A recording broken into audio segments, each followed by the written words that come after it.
Hello comrades! By watching this video you're going to improve your Russian pronunciation because I'll explain you one of the most important Russian pronunciation rules, or better to say, a set of rules, which is devoicing of consonants in word final positions. Right off the bat, here is the deal. We Russians never pronounce these sounds in word final positions, but we say these sounds instead.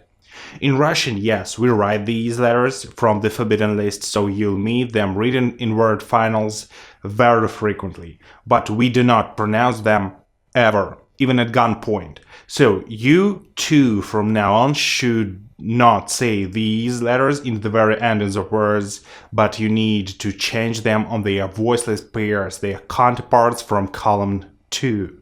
Let me pronounce for you several examples, so you'd see the situation for yourself. Сад, газ, год, друг, муж, клуб, город, флаг, лоб. Okay, this pattern of devoicing endings is called final obstruent devoicing, or word final devoicing, which essentially means devoicing of the very endings of words which end in a voiced paired consonant.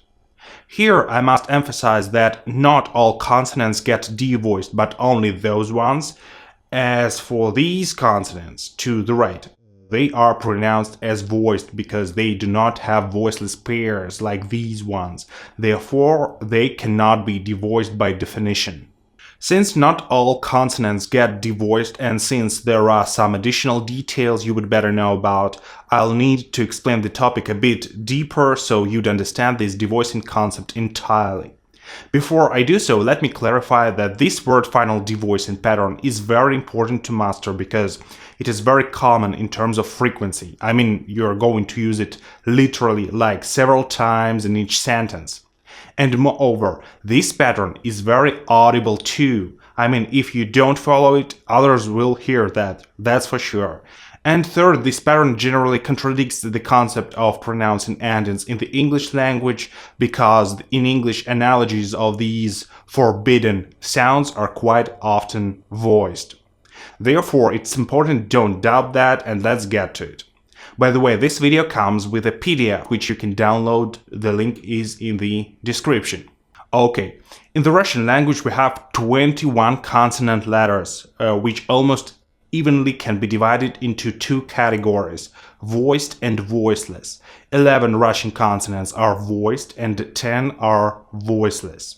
Voiced consonants are consonants which pronunciation involves the use of the vocal folds. Let me demonstrate this.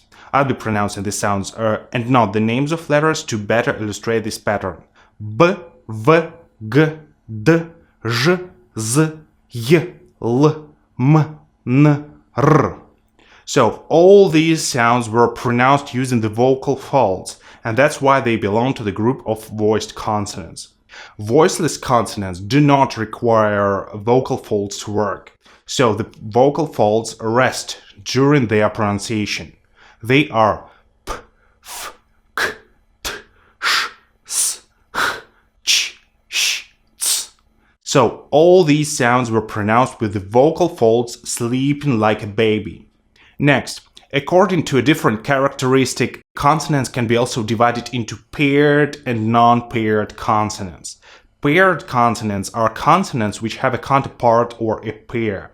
Two paired consonants are pronounced exactly the same in terms of the vocal organs articulation, but have only one crucial difference between them: the vocal folds involvement into their pronunciation. So, B, P, V, F, G, K, D, T, Ž, Sh, Z, S. Those were paired consonants. Despite that these consonants are different consonants on paper, I mean they are written differently and sound differently too, the only single difference between them is that the consonants from the first column are voiced, they are pronounced with the working vocal folds, and the consonants from the second column are voiceless, they are pronounced with the resting vocal folds. In all other aspects, they are pronounced exactly the same. The tongue posture, lips, etc. exactly the same. Like English, T, D, Z, S, B, P, and some others. They follow the same pattern too. However, back to Russian.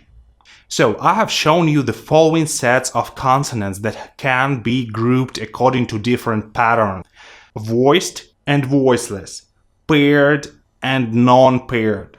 Voiced consonants are consonants that are pronounced with the working vocal folds. Voiceless consonants are pronounced with the vocal folds turned off. Paired consonants are consonants that have a pair. In a pair, one is voiced and another one is voiceless. In other terms, they are articulated the same. Non-paired consonants are consonants that stand alone because they do not have a voiced or a voiceless pair. So these paired consonants you see on the screen are in the spotlight of this video because, as I already told you, in Russian we do not pronounce voiced consonants at the very endings of words. Never, even at gunpoint. Instead, we always pronounce their voiceless counterparts.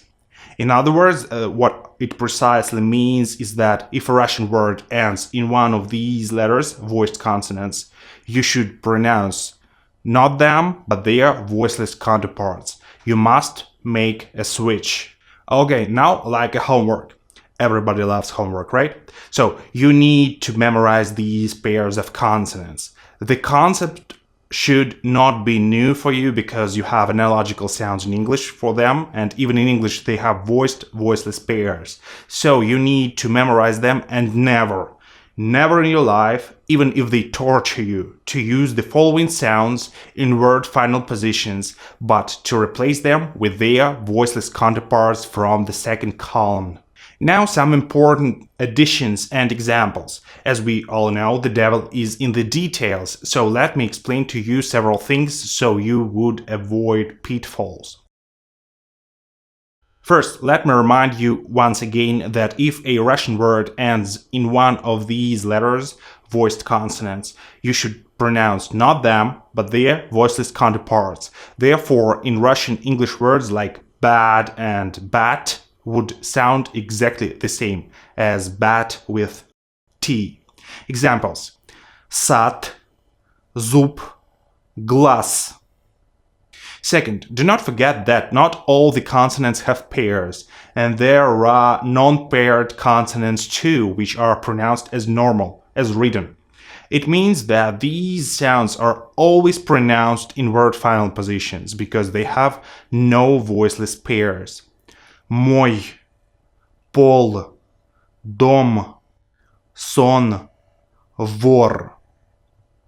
Third, don't forget that this pattern of devoicing works only in word final positions. So if we make those singular words which endings must be devoiced plural, which is done by adding a plural ending, we start pronouncing those voiced consonants because they stop being located in the word final position.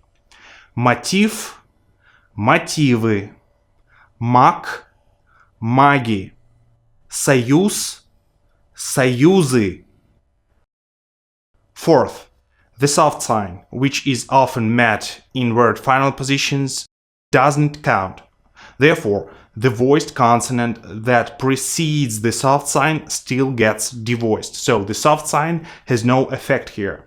Examples: голубь, любовь, грудь, мазь.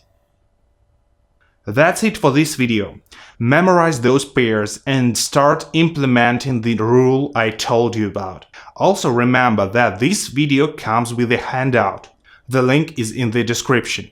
Download that PDF and read several pages of Russian text having that PDF by your side. After you reinforce the new speaking pattern, your pronunciation will become one step closer to Russian native speaker pronunciation. That's it. Never pronounce these sounds in word final positions, but say these sounds instead. even at gunpoint or if they torture you. Okay, probably in those two critical situations you can break this rule, right? But in daily life, please follow this rule strictly. I'm counting on you, comrade.